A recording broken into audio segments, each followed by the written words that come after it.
Hey folks, I am John Najarian, and this is Compound Interests. Compound Interests, I get to talk one-on-one with some fabulous luminaries, celebrities, stars of stage and screen, and this week it was John Kass, a fabulous conversation with John. He is the son of a Greek immigrant grocer, lived on the south side of Chicago, grew up there, and then worked his way up to become a columnist and on the editorial board of the Chicago Tribune, one of the most prestigious spots on the Chicago Tribune, a spot that Mike Royko, somebody who a lot of us really admired as well, one of the columnists here in Chicago. That's where Mike Royko was. That's where John Kass is now. And he's got a podcast called The Chicago Way. We had a wide-ranging conversation about politics, which he's covered for virtually his entire career, as well as maybe some of the virtue signaling and things like that people do. I think you're going to enjoy the conversation, and I encourage you, by the way, to give us a 5-star rating and to share the podcast with a friend. I appreciate your time. Let's listen to John Kass from the Chicago Tribune and his podcast, The Chicago Way. I loved, John, when I was looking through your career, that you started off at the Daily Calumet, and I know where that is, and I'm thinking a lot of our national and international folks don't know where that is. 91st in Baltimore, right? Bang. On the south side. On the southeast side, people in Chicago don't even know there's an east side, you know? East side, okay? Yeah, they think the east side is the lake. Right, or they think it's in New York someplace, right? And by the way, John, you started your career at the Trib in 1980. I started my career in Chicago in 1981 when I was trying to play football for the Bears. That didn't work out so well. I played 4 games and got cut. But you made the NFL. You're a former NFL player. And that's right. That's right. And I know you played football at Richards on the south side. I was, I started, but I was a 160-pound right guard. Oh, my gosh. One of those guys you played in high school that were really mean. Mm-hmm. The only way they could survive is, you know how Michelle says, go low? Yeah. I'd go low on the first play in the right spot, and then let's see what happens after. But I'm really glad, especially since you were an NFL player and you were not a kicker. You're an Armenian guy who wasn't a kicker. There you go. Gero Upremian. Yeah, great kicker. And I just like that. My cousin also played a little ball for Buffalo for about, 12, 14 years. Oh, my gosh. That's a huge career. Fred Smirlis, he played. Oh, yeah. Yeah, he's also a guy you might want to have on the podcast because. Oh, yeah, I'd love to. I mean, I remember watching that guy play. He's a big man, too. Big mustaches. Yeah, he looks like a Greek bandit, you know. And I also have to ask you another ethnic question, if I could. Sure. The Armenian community is small. Mm-hmm. I mean, thanks a lot, Turks. You killed about almost all of them. But also small in Chicago. But one of my great friends is probably the best chef in the country to me, Kerry Nahabadian. Oh, yeah. Naha. You ever go? Naha and Brandil. You ever go? Yeah. Yeah. We'll have to go there together. We'll bring a bottle, when they let you again. Yeah. She's open now. Yeah. Yeah, thank God. But right. It's just so tough on these. In fact, John, yesterday, we're recording this, folks, on the 22nd of August. And yesterday, the 21st, Friday, I was on the halftime report on CNBC. And Kevin O'Leary, Mr. Wonderful from Shark Tank, I enjoy him. And the host wasn't enjoying him much at all. But Kevin was basically saying, look, 20% of businesses are going to fail here. At least 20% will fail and never come back. And the host was just throwing up his hands and, so upset about that and so forth. And So when they were done with their discussion, John, I jumped in and I said, guys, just like, the Supreme Court Justice Roberts said, elections have consequences. I said, shutting down the economy has consequences. I'm not saying that we shouldn't have closed things for a period of time, but when you keep things shut for 4 and 5 months, John, you're going to cripple businesses. I mean, massively cripple businesses, and they need that helping hand.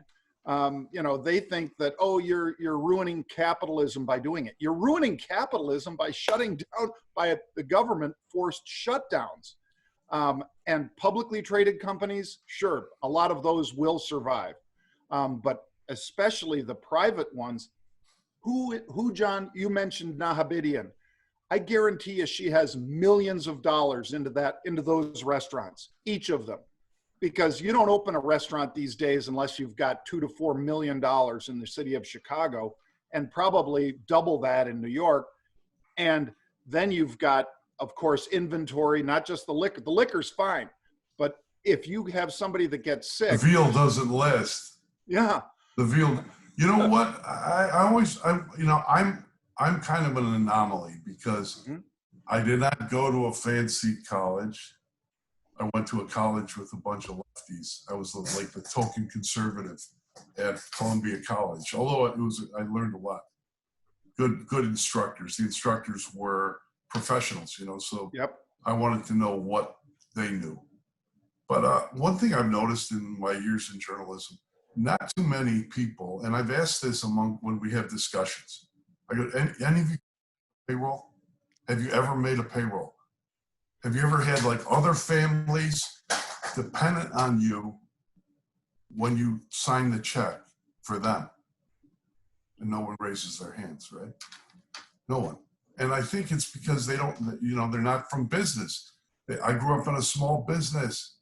My father had a business. We had to pay off the inspectors. We had to pay off the politicians. We had to deal with the customers. And everything was on a razor thin margin. And for them to shut down, look at just at this Democratic National Convention, John, and the Republican one follow, and a lot of it's infomercial. But they talk about they show the speakers in empty schoolrooms, right? Mm-hmm. They talk about closed businesses and lost jobs. Who's shutting them down?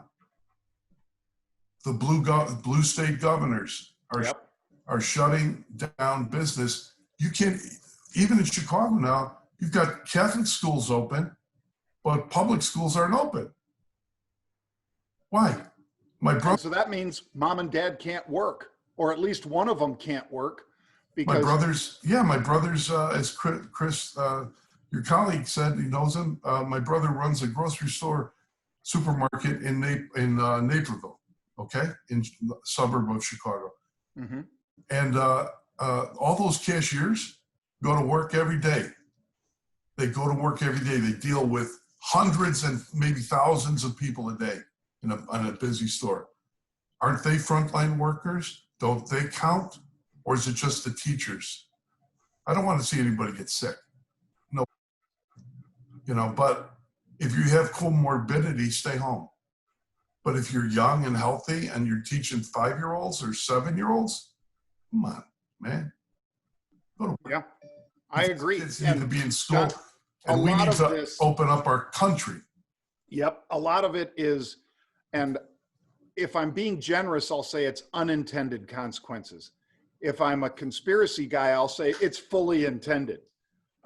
Because you're from Chicago, in Minneapolis first. I'd love to ask about that. Yeah. In Chicago, there are no such things as political coincidences. That's right. That's right. And I've been here for 38 years. I've seen a lot of that, John.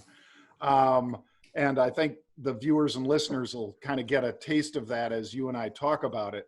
But when you, like I say, if I want to be generous and I say it's unintended, all of my fellow anchors on CNBC, they were all just, in March, the last time I was in New York was March. they were still just going crazy saying, they got to shut down the schools. They got to do this. They got to do that. And I said, where exactly are you going to go when your kids are stuck at home all day? And then they'd look at me and they'd look back and I'd say, if your kids are home, are you just going to leave them home alone? You're going to come in here and your kids are going to be home alone? One of the two of you, because in being New York, virtually every husband and wife, at least at CNBC and so forth, they all have to work because you can't afford a lifestyle in New York unless you're, Kelly Ripa or something, on what they pay a reporter or an anchor. Your significant other has to work as well. And I said, what are you guys going to do? When they shut down the schools, all of a sudden you're going to have to be at home. The unintended consequence of the schools shutting down means mom or dad loses their job unless they have a remote job that they can do. You and I are lucky, I think, John, because you could do your job from anywhere with a computer these days. I'd say typewriter, but I'd be dating myself. But I don't know why I'm doing it in the back of a 3-flat in Chicago instead of on Marco Island and fishing for tarpon in the afternoon. Yeah. Doing that. Like I had a brain, but I don't. Well, and by the way, my brother, I know that you used to live out in Western Springs. My brother Pete used to live in Western Springs. How come we never got together? How come we never got together, man? Yeah, I know. And he was on the board of that crazy pool you have out there. That great pool? Pete was on the board of that because he was such a staunch supporter of being there every single day when that pool was open. If you guys ever saw some short-legged, fat Greek guy with a big head, who am I describing? And roasting a lamb outside on his front lawn for Easter, that would have been me. You should stop by for some. Oh, if I would have smelled it, I would have been by. The thing you were talking about with the media not understanding what they're supporting. I mean, a lot of it is fear at first. Mm-hmm. Is control, okay? That's part of it. I see people now driving in their cars alone, and they're not Lyft drivers. And am I still bleeding from that shaving cut? Jesus. No, you're good. And you see them in their cars alone with their masks on. And I'm like, stupid? What do you do? Who are you protecting? Doing that? Are you going to get COVID from your from the wheel? Well, from the inside of the glass, you're getting COVID? What's wrong with you? It's been a cultural shift over time, over long time, not just 2 years, in which we've shifted from the risk taker, the American as risk taker, capitalist, entrepreneur, or like say cowboy. That was the cowboys were the heroes of the past in media, and they became heroes became bureaucrats. Even Jack Bauer from 24. I will kill you. I'll cut your computer chip out of your gullet to save the nation. He was a bureaucrat. So really it was like a hitman laid over, that story was a hitman, but did you go to the meeting? Were you invited to this meeting or that? And then these discussions. So it was like basically academics or teachers, like teachers union type people. And that's who rules the culture now. So that everything is about your feelings. Everything is about your empathy, my empathy, John's empathy, your empathy out there. And everything's about not taking a risk. And what happens then is that the culture changes. But the numbers, as you know, John, because this is how you make your livelihood, the numbers have no feelings, do they? Do the numbers have feelings? Nope. Do the numbers have empathy? Does wheat eventually come to your table in the form of bread so you could feed your children with empathy and feelings, or whatever nonsense that they were talking about. Oh, I feel so much. I feel for you. The pork bellies in your bacon don't care what your feelings are or your empathy. But this is how we communicate. It's like ridiculous and embarrassing. Oh, I agree. And by the way, folks, we're of course talking right now back and forth with John Kass. He has a podcast called The Chicago Way. One of the great lines from the Sean Connery movie. Even Barack Obama used it once, and then they scrubbed it off the internet. Yeah, exactly. That's the Chicago Way. Yeah, that's the Chicago Way. That's exactly right. With, by the way, his WGM AM producer, Jeff Carlin, co-hosts it with John. Thank you, it's John. A great podcast. You guys got to give it a listen. John, so one of the many things that I wanted to cover with you, and you've been very generous with your time, so I'm going to hit these as quickly as I can, but I welcome the conversation. I'm here. We're cousins, man. Cousins. Yeah, that's right. Greeks and Armenians. Right. We rule the world. One of these days. Right. Someday. Well, you guys did rule the world. Yeah, We've always just kind of been the guys in the background, the bankers and the money changers. You guys came along for the ride when we went to India and found out all about ghost peppers and vindaloo and brought it back home. Well, John was at the center of a controversy, folks, about George Soros. And it seems that if anybody writes something about George Soros, what they try to do is they try to say, well, you're writing about him because you're anti-Semitic.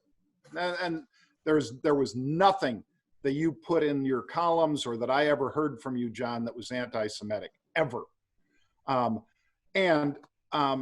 I just did, because I think in one of your columns, you even said, did you bother to Google Soros or, funding protests or whatever? I did it this morning. I got 532,000 hits on Google in like a quarter of a second. I mean, yeah, that was, I don't think you're alone in knowing or saying what, a lot of people want to sort of sweep under the rug. And that is that this guy, George Soros, does back a lot of crazy far left. And I think he'd admit that he backs a lot of these crazy far left things, whether it's immigration, whether it is some of these protests and so forth, and maybe even providing transportation and payment for these protesters. I don't know anything about that, John, but I do know I don't. Yeah. Well, even though I mock people for their empathy and their feelings when they're BSing us. Yep. I stay strictly on what I know. What I know is George Soros has contributed millions of dollars through his political action committees to far left liberal prosecutors, the kind that we have in Chicago. Like Kim Fox. Right. Like, in other words, I could either lock you up or, no, I think I'll give you a hug. I'll give you a hug and let you go. I mean, that's the social justice warrior thing. So yep. I wrote the column, and Bill Ayers and others, including my own union that I declined to join at the Chicago Tribune, demanded I apologize, and they were very critical and said that that stuff didn't belong in the newspaper. And so I get, I like people, I'm who marched in 35 years ago. She marched in the no nuke parades against Reagan. So, I thought there was a time when you could date girls who didn't believe what you believed, or, girls could date guys of different views. Now it's all rigid. And so anyway, they attacked me. The Guild attacked me, defamed me actually. And I had a choice. Either I was going to quit and write a letter like, oh, I'm leaving, you hurt my feelings. I was going to stay and tell everybody, all the George Soros lovers, I'm not going to kneel. because I watch the 300 Spartans I'd say once a week I watch this. And the no kneeling, no apology, so that I want to encourage the others. I want to encourage that guy in his car that I just saw on the Stevenson in a mask, alone, to take the mask off when he feels like it. Speak up. This is your country. Don't be afraid. I mean, I'm tired of people being afraid, and they're afraid. Look, they're afraid to say, even the Democrats on national convention are afraid to say that there's political violence in the streets.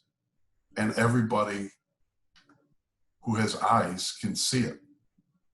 And people don't want to go walk downtown Chicago or New York or anywhere because they're afraid of getting beat up. Can't you just say that? Can't you acknowledge the elephant in the room? By not acknowledging it, by not acknowledging what people see with their own eyes, like violence in the streets or like factory jobs shipped overseas or to Mexico, towns hollowed out, you create a problem, a cultural issue within the country where people can't balance the nonsense they hear from politics with the reality that they have in their own eyes. Right. And that's a disconnect. So that's why I keep doing it. Well, and in fact, folks, I've got a couple sentences I'll read here from John's rebuttal, where he said, and this is in quotes, "Human beings do not wish to see themselves as cowards. They want to see themselves as heroes. But the current," and that's an end of quote, "but the current climate has impacted that notion." And then back in quotes, it says, "As they are shaped and taught to fear even the slightest accusation of thought crime, they will not view themselves as weak for falling in line. Instead, they view themselves as virtuous. And that is the sin of it," he wrote. "Those who behave will be marginal. Those who do not behave will be marginalized. But those who self-censor will be will be praised. Yet, what of our American tradition of freely speaking our minds? That too is swept away." And I think you also just said it a moment ago, John, even better, when you said that where are the guts? Where is the American spirit to say, this might be your truth, if you will, but I'm going to speak my truth. I'm going to tell you what's going on there. When I see Seattle burning, when I see 84 nights of terror in Portland. How would you like to be in Portland right now, John, with that idiot Mayor Wheeler? That's my idiot mayor, not John Kass's words. But I think he's I'll call him an idiot too. He's an idiot. I think give him Mozart. You guys have this in Armenia. His own, the people that elected him and those who didn't, but who live there. And I have no idea. I think you're exactly right that elephant in the room at the DNC convention, they needed to address that, John. They needed to at least have some lip service, even if they didn't intend to do anything. They needed to at least say, look, we're all for these peaceful protests and things, but gosh, guys, we're not in favor of people burning down the federal building. Courthouse. Yeah, or the ICE center, or I can hear Joe Biden mouthing this right now, even if he doesn't really believe it. But he didn't even address it. And that at the Republican convention, Trump and a whole bunch of others are going to come out and decry it and are going to come out as law and order. And if you're in one of those areas, like you said, it's not just Philadelphia, Chicago, Portland, Seattle, New York. Suburbs of Minneapolis. Suburbs of Minneapolis. Minneapolis itself, John, burned for a week. And that's one of my reasons that I thought Lori Lightfoot, as you said, Paul Vallis was, just ripping her a new one, saying she doesn't know what she's doing. She's lost control, right. When you watch Minneapolis burn, and it's 400 miles away, and you've watched it burn Monday night, Tuesday night, Wednesday night, Thursday night. Don't you think by Friday you're getting ready, because we have a much larger minority population. We have a population in Chicago that has been watching that and thinking, I'm not down with that. I'm going to protest. And even if they're planning on peaceful protests, then all the professional, protesters, as well as just professional thieves, are saying this is going to be a great opportunity. I mean, the things that they let happen in Chicago and in New York, days after Minneapolis, you must have had blinders on to not see that that was coming. I'm glad you brought up the Republican National Convention, which is coming up, because it's always good to look forward as well, right? Mm-hmm. What we'll see is, as you said, the Republicans will talk about the law and order issue. Mm-hmm. And the media, I guarantee you, will call it racist or something. They'll call it terrible. They'll call it fascism. If you're a professor and you say, I think we should read the ancients, they'll chase you down and run you off the campus. But if you say law and order, I'm confusing myself now, I'm sorry, but confusing metaphors. The fact is, the Republicans will be denounced by the media. That's part of the Democratic media complex. And it bothers me because what's really happening in Chicago and Minneapolis and all these cities is the hard left attacking liberal Democratic administrations. Mm-hmm. So what we're seeing is I don't see any Republicans, putting their golf clubs down and getting out of not going golfing that day. Let's go to the protest, guys. No, I don't see that. So what you're seeing is the hard left going after the liberal Democratic mayors in their cities. It's a fight between Democrats, and average people are, if they're not political, are paying for it. They're paying for it in real terms, in terms of dollars. Business is paying for it because they're gone. The condo market in Chicago, as well as every downtown like New York, leaving the cities if they can. What's left behind are the middle class that ends up getting to pay for it. And if you don't say the truth about what's happening, you're just gaslighting. And I don't like that. I don't think you do either, which is why I'm here. Yeah. Well, because the number is the number. That's what an old mayor once told me. I got to push the dog away. Dexter, oh, nice. I locked mine outside. Oh, I should have put this one out. But Dexter, go away, honey. Dog shots are always good too, people. Oh yeah. I think in one of your most recent columns, I think it might even been today's column, you talked about that silence, and when your barber, I think you cited, and he said silence is consent. Right. I can't say it in Italian, but he said it in Italian, and I can kind of read it here, John, but I don't think I can say it. Citasse a consente, or something like that. Beautiful. There you go. Key. Yeah. Citasse a consente. A consente. Yeah. Silence is consent. Yeah. Silence equals violence, some people say, and that the left translation says that. For the one you gave us is silence is the consent. I can't believe that so many people just want to be silent on, like you and I just talked about, what's going on in Portland and Seattle.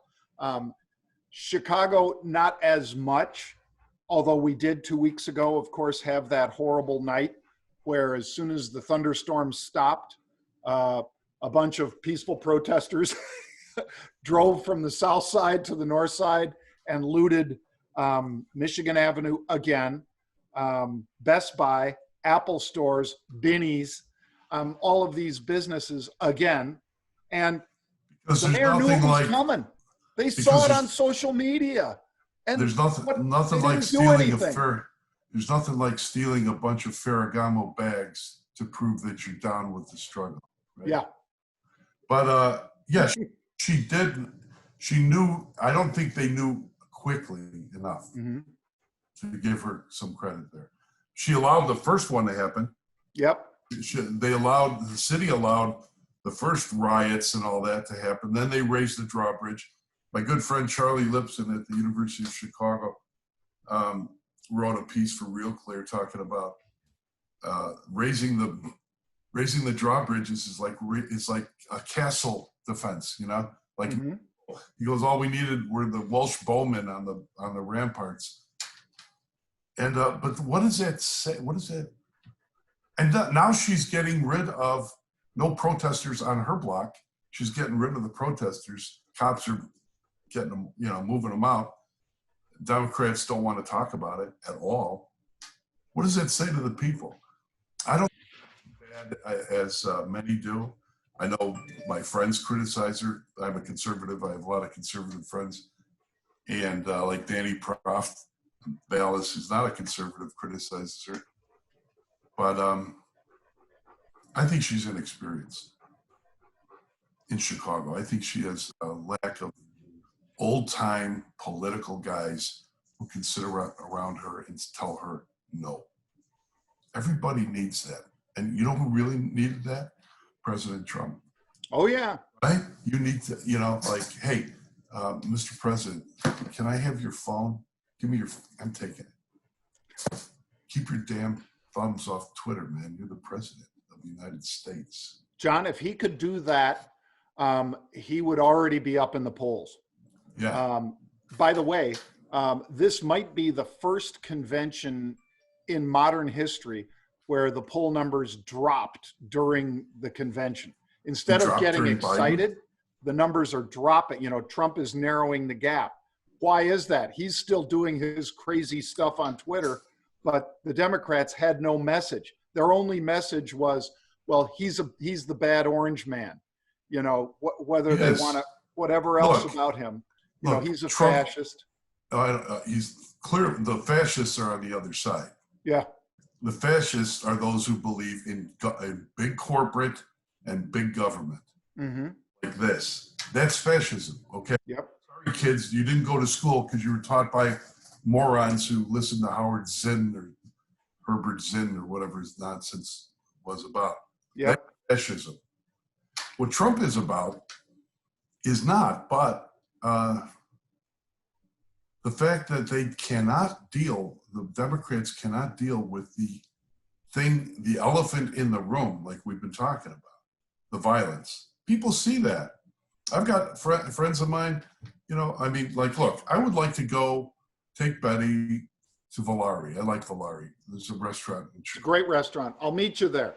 And I love Benny, and I have other friends. We'd like to go there, have some pasta, maybe some veal, saltimbocca or something, and then take a walk, right? You ate your pasta, you take a walk, you walk to another place to have your dessert, but you want to walk off a little bit of that.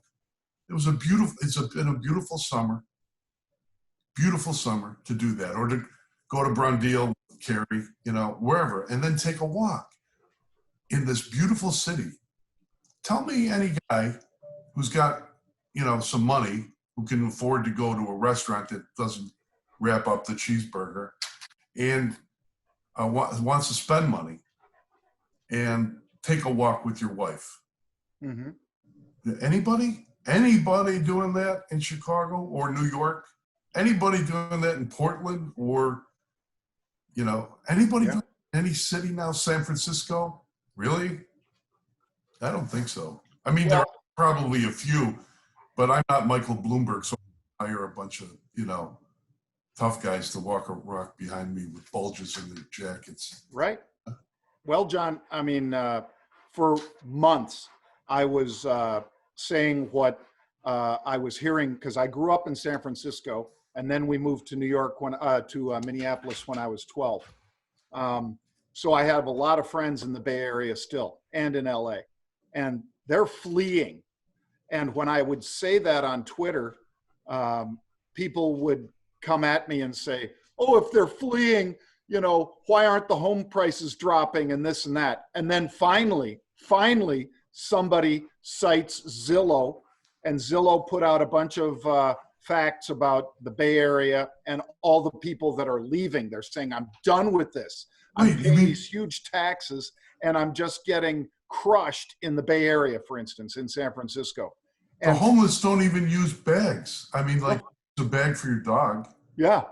Do I want to pay insane taxes and get knocked over on the head when I'm walking from one of those great Italian restaurants? Mm-hmm. What? To what? To do what? Look at Wisconsin and Indiana here. Mm-hmm. What do you think's going on there? I just interviewed the Secretary of Commerce for Indiana for a future column. You know what he's doing? No. Going on vacation. He's working 24/7. And you know who he's meeting with? Chicago businesses. Yep. Chicago businesses. You know why? Because guys are like, I'm done. Yep. Come here. Right. I mean, right now, John, I'm broadcasting from Michigan City, Indiana, Sheridan Beach. Oh, and nice. I love it down here. And could you pick up some tomatoes for me? Yeah. We got room for you. Oh yeah, thanks. We my wife and I bought a place down here right after we got married. Now we've got 3 places down here because we rent a couple of them out, and we have one over here. The place is booming.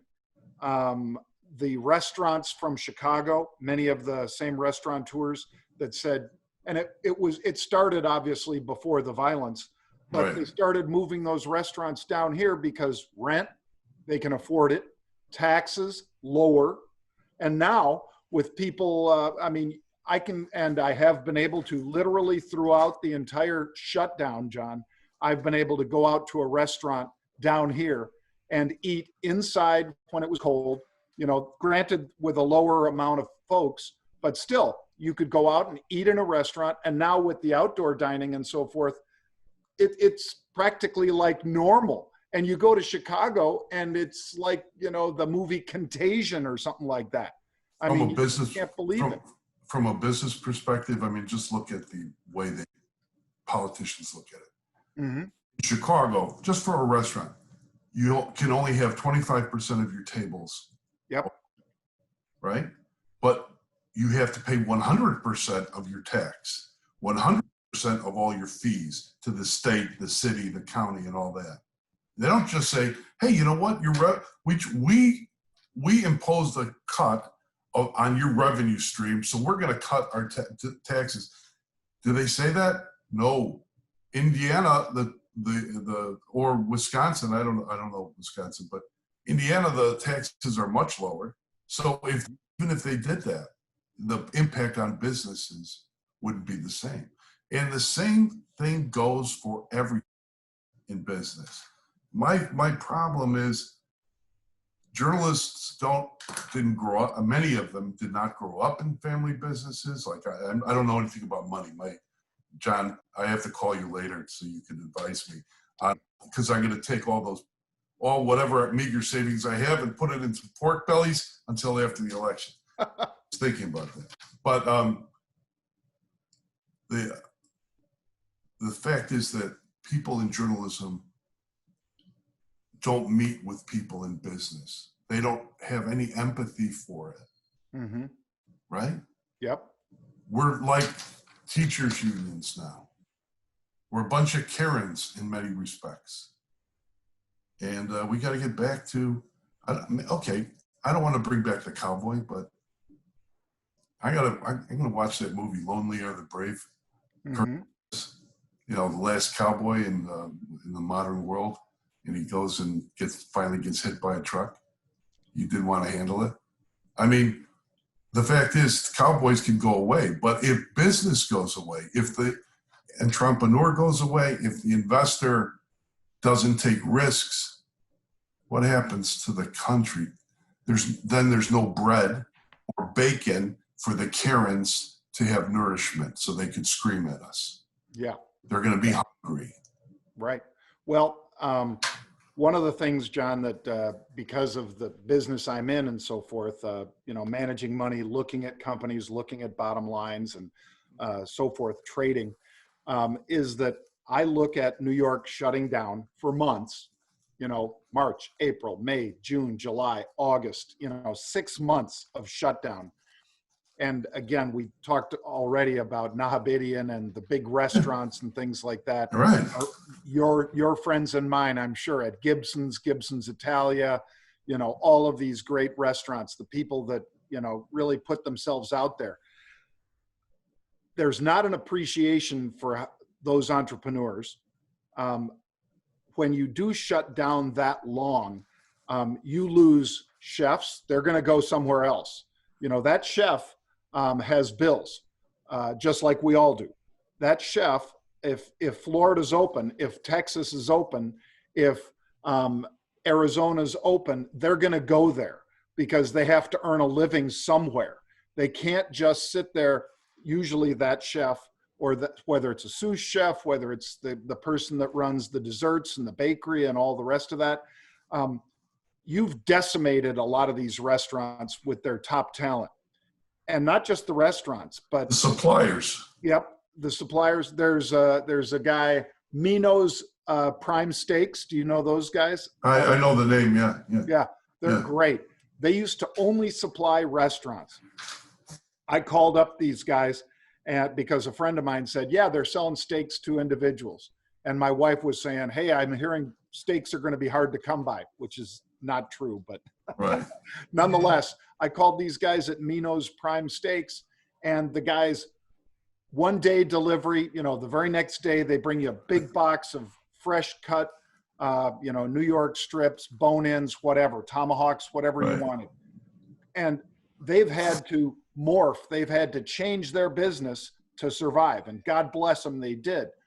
There are some businesses, though, John, that can't do that. When you shut them down, they're just going to, like Kevin O'Leary said, 20% are going to go out of business. And again, the host, Scott Wapner's just like, I can't believe you're saying that. You didn't want to hear it? Well, we've had others that have come on the network and have said, you should just let the airlines fail. You should just, and it's like, why? You shut them down. I mean, like right now, if I want to go to New York, John, I have to quarantine once I get there for 14 days before I can even work in New York. Now, granted, there are ways around that because who the hell's going to know unless I tell or post pictures or something? Right. How do they know I'm in New York? But you can't. And lawyers, liability. You can't shut these businesses down and then expect a vibrant economy. I mean, California, here's a number for you. California went from a $5.5 billion surplus to a $54 billion deficit. Now, which is why Pelosi and those guys want this big bailout. Right. Because that state it's not done. I mean, I could be, I'm not going to go there, but New York. It's almost done. Yeah. New York and California. Illinois. Yep. Illinois is almost done. I mean, when the number's the number, okay? Yep. And if you have just political unions buying bonds, I mean, I don't know who's buying the bonds of states that are almost broke, but it might be, I just got a suspicion it might be the same unions that are breaking it. So what do you have? It's called a Ponzi scheme, okay? Mm-hmm. Ultimately, it's going to break. That's why they want that money. They want billions and billions so that taxpayers from Tennessee, Indiana can subsidize the politics of the blue states. It's wrong. I don't want the states to fail, but they have to. But if you feed a junkie, guess what? He's not going to go he's not going to church. I mean, sometimes you see a homeless guy on the street. He's like, man, I've got a story. I'm like, man, don't give me a story. Don't say I need 87 cents. What do you need? Yeah, I want a drink. Okay, here, take 5, Mm-hmm. I'm sorry if that's politically incorrect, but I hate lecturing people when you're giving them some cash. Yeah, I love that. Kathleen Madigan has a great joke about that, John. Really? Where she says, this homeless guy asked her for money and she gives him $5. And her brother says, man, why'd you give that guy $5? Her brother says, he's just going to spend it on booze and cigarettes. And she said, that's what we're going to spend it on. Exactly. Why are you surprised he's going to spend it on booze and cigarettes? But the secret is, I'm not digging into your pocket, John, take the money to give to the guy who doesn't know how to spend his money. Yeah. I'm doing it out of my pocket. And that's what this whole multi-trillion-dollar bailout bill is about. It's about, if I have if the political unions, I'm not talking about carpenters and electricians, okay? I'm talking about the government unions that work for the state and the city and all these different states. The politicians raise our taxes. They fund the unions with our money, which Roosevelt said was the wrong thing to do. And then the same unions go out and work the political precincts for the politicians to get elected, right? Like Nancy Pelosi endorsed by SEIU or whatever, the Public Workers Union. They're all together. All right, but who's paying for it? Me. I don't want to pay for it. I don't think that my taxes should go to subsidize your politics when you're destroying my state. If it's New York, California, Illinois, all these states. And that's what's going on. And I'm surprised that Donald and Trump are not able to articulate that. What they're doing is taking money from people that managed well, and they're saying, you give us more so I can spend it on booze and cigarettes. Yeah, I mean, booze and cigarettes. Right. I like booze and cigarettes too, but I'm not asking you for money. Yep. Well, cigars, actually, cigars. Sorry, Doc. Yeah, me too. Cigars. I agree. Yeah, it's when Pelosi, they passed without a single Republican vote, didn't even have a discussion. They passed, the House did, Nancy Pelosi, Speaker, she passed a $3.4 trillion bill, sent it on over to the Senate. McConnell said, this is dead on arrival. Started negotiating. We'll come up to $1 trillion. And she's like, absolutely not. And then Trump had to step in 2 weeks ago and said, I'm going to start payroll tax suspension. I'm going to suspend student loan interest and, blah, blah, blah. Still not Executive enough. orders. I'm trying to turn this phone off. Yeah. Yep. Executive orders. Exactly. Yeah. To do all those things. And then they came down to $2 trillion from 3.4 to 2. And they won't meet in the middle at all, even though Pelosi knows that it's her people that are getting hurt the most here. The people that support that ludicrous policy on that side are getting hurt the most. And the rest of the country, like you say, is being asked to pay for it. It's a crime. So, it's a shakedown. Yep. It is. It's just a shakedown. It's going to be a very interesting fall. So I think we'll both. Who's going to win? Have you made a prediction? Well, again, if Trump could limit his tweeting, John, he would win going away because of the law and order and because there was no enthusiasm at that Democratic convention. I mean, I listened to the speeches, even Barack Obama's speech. It wasn't hopeful. When he won, when he was strong, Barack Obama, and he's still a great speaker, but his strength is inspiring people. His strength isn't saying he's a bad orange man. We're not, we're going to lose the soul of the country. The country's lost if we don't, it's always the most important election of our lifetimes and all the rest. America will survive no matter what. I don't know if it'll survive no matter what. Yeah, I don't know if it'll survive. I think it'll survive this election if either guy wins. But because for instance, I think that if indeed Biden got in there and if he did the things that he says he will try to do, John, which are like a national real estate tax, you just sold your place in Western Springs. You live in downtown Chicago. I live on the northwest side in a 3-flat. Okay. It's, Northwest side. I can't wait to get out. Right. Well, I need a garden. I don't have a garden here. Yeah. Imagine though that we, in addition to your Chicago tax, you might have a national real estate tax, because that's what Biden has proposed for childcare. He's saying, how do we pay for it? National real estate tax. Really? On top Right here, of, Joe. yeah. Thank you. No. You don't raise Stay taxes home. on people to get them out of a recession, which is what we're in. And it's a government imposed recession. It wasn't the banks like 2007, 8, and 9. It wasn't the banks and trading firms or whatever. Right. It was strictly Lehman the Brothers, government right. overreacting to COVID and saying, instead of saying, we're just going to shut it down for 3 to 6 weeks, whatever, have a time frame on it, say as soon as we flatten that curve down, then we're going to say everybody who's not 70, who doesn't live in a multi-generational household, who doesn't have any of these pre-existing conditions, the rest of you all can go to work. All you other guys will pay you to stay home because it's not going to be safe for you and you're going to flood the hospitals. Would have worked. Would have worked. We never even had the opportunity to try it because of fear mongering that has gone on. 100%. The fear, the selling of fear, the selling of it to the point where that poor idiot in his car alone keeps his mask on in his car alone. The Karens of the world. John? I know. Driving me crazy, man. But with the election, Trump gets, look, he's not a nice guy. I mean, no, he's not.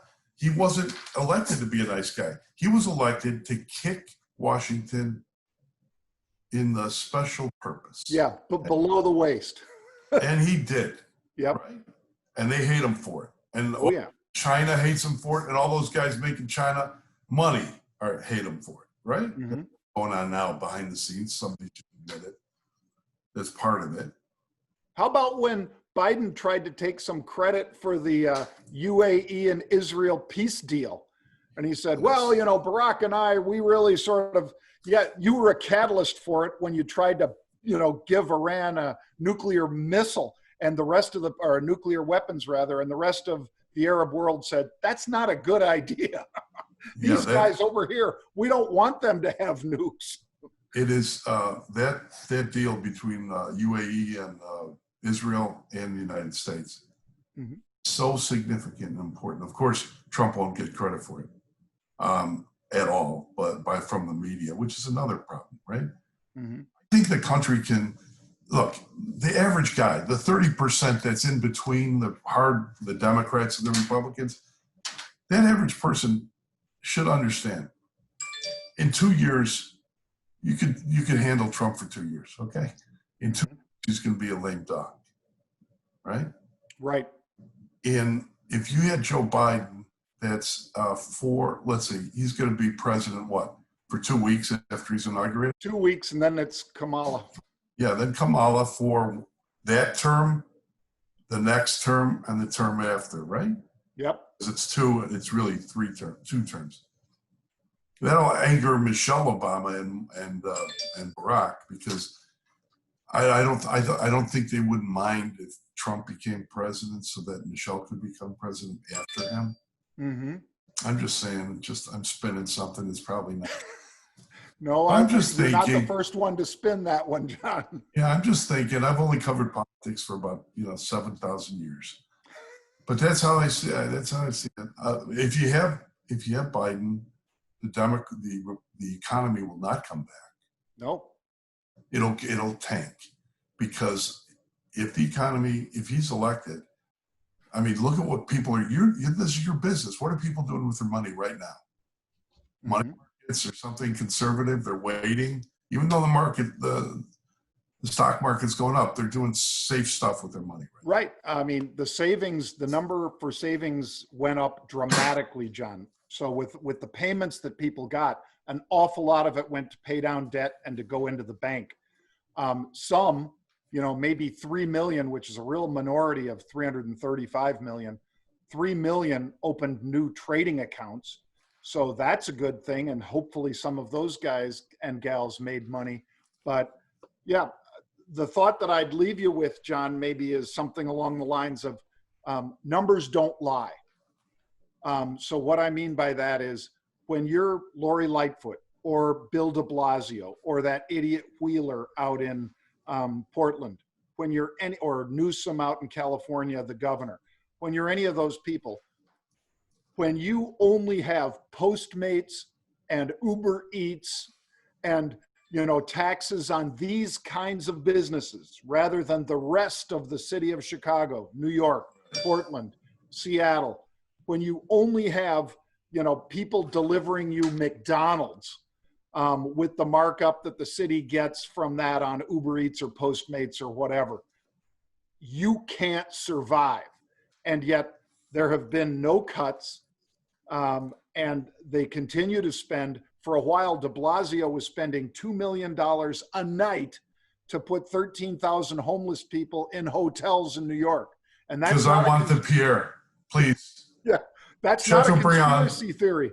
bottle of cab, and the Tyson, all the best fights. I wonder if you do get to order up room service if they put you up in one of those hotels. But I'm just a realist, John. When I look at those and I say the numbers don't lie, those cities, all of our cities, cannot survive if we stay shut down. The longer we stay shut down, the more we are pushing the pain off while the government throws out trillions of dollars that they're printing. But that bill does come due. It might be past the time of no return in that you have commercial real estate. Now look at the Aon building in downtown Chicago, right? Thousands of people going through every day. Now Yep. Hundreds, maybe 100.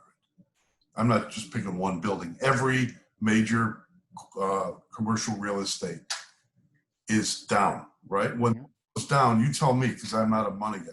When the revenue goes down, the value goes down. Maybe you could have some great, and I know some who might run around and buy up some property. But the main thing is the value is going down, and so is the property tax revenue back to the city. Yep. That means the homeowner has to pay more, like this. And cuts to government. No layoffs, no cuts. Keep everybody on the payroll. I mean, I know guys who are, you know, working in the water department. You need the water on. You need cops on, right? You need firemen, paramedics. But all the rest of it, no cuts, because that's where their politics is. Who pays for it? The number is the number. Yep. And commercial real estate is tanking because of COVID, and other businesses die from the violence. You're killing your cities. Yep. They're all going to be upset with Trump for daring to say it. They're all going to be upset with him and Republicans. But you're killing the cities. You are unfortunately making sure that you've widened the disparity gap, the wealth gap, dramatically. You're going to widen it further for generations if these kids don't get an education then, because as bad as the education may be, John, for the Chicago public schools, when those kids actually go to the classroom, but the teacher sees that they've got bruises on their neck or whatever, and you know, because, you know, there's been some roughhousing or whatever at home, some abuse, all of that doesn't get seen right now. Those kids are sitting there at home. The kids, you know, like my kids and yours, you know, that had the iPads or have a computer and the internet, are going to be, you know, glued in watching and trying to make sure that they learn. How about those other kids? You really think that our kids are, wait, I know my sons are already done, you know, with college, but they were kids, they'd have the screen on, and then half the screen would have been like sports highlights. Mm-hmm. I mean, they're not, get real. I mean, they'd be watching John Terry center back highlights, or which they did during a Bears-Packers game, and I realized we had lost them to soccer forever. But they ended up playing in college. But no kid could learn on this thing. this laptop. Mm-hmm. Bill Gates, all those Silicon Giant guys, they send their kids to schools that don't even have computers. They just have these. Mm-hmm. You know that? They don't send their kids to like laptop friendly, like IT friendly schools. Why is that? Because they want them to be able to write in cursive. They They want them want to be them able to to think calculate. critically. Yep, calculate with their heads instead of, you know. I agree, John. I can't thank you enough, sir. This It's has been a been lot of fun, man. fantastic. It's going to be even more fun when we burn some meat and light a cigar, and I try that delicious 18-year-old single malt scotch that you probably will pour for me. I'll pour that. I'll pour that for sure. Or we'll see you, or I'll see you at Carrie's. Either way. All right. Thanks Thank for you, having John. me. Folks, Bye. John Kass, Chicago Tribune columnist. The podcast is The Chicago Way. Make sure you check that out. And thank you for your time. Appreciate it, John. Thanks so much. Bye. See you, buddy.